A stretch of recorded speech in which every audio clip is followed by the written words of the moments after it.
Today, our students take the stage, carrying this timeless art with grace and dedication. So grandly welcome our students as they present the beauty of Bharatanatyam. Tamil பண்பாட்டின் அடையாளமாய் அசைவுகளின் அர்த்தம் பேசும் கலையாகவும் கண்களின் உணர்வுகள் மலர பாரம்பரியத்தின் அழகாக பரதநாட்டியம். இப்போது எம் பள்ளி மாணவர்கள் அதனை கலைநயத்துடன் ஆட வருகிறார்கள்.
சீட்டி வரவே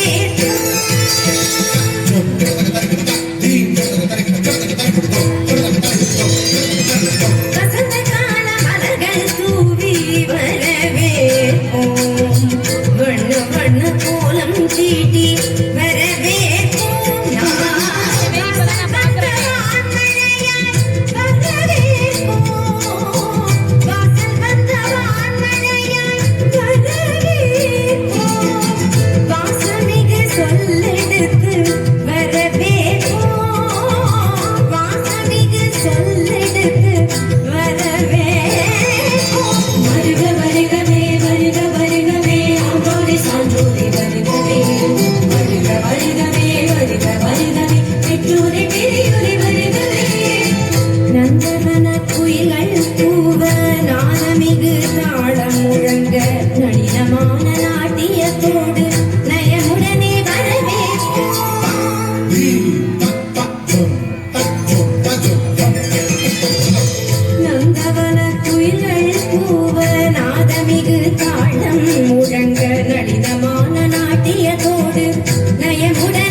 மன சொரிந்தோ